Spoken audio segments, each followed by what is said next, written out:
గురుగారు, కర్కాటక రాశి వారికి ఈ వారం ఎలా ఉండబోతోంది? కర్కాటక రాశి వారికి 3 గ్రహాలు యోగిస్తున్నాయమ్మా.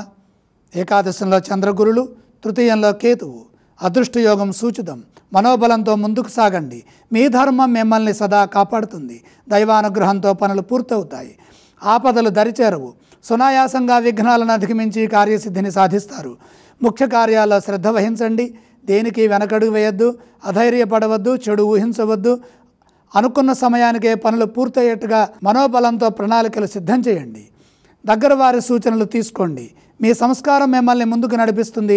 ఆత్మవిశ్వాసంతో పనిచేయడం ద్వారా ఉద్యోగంలో ఆటంకాలు తొలగుతాయి. పై అధికారులతో అవగాహన పెంచుకోవాలి. సామరస్యంగా స్పందించాలి. ఇతరుల విషయాల్లో కలగజేసుకోవద్దు.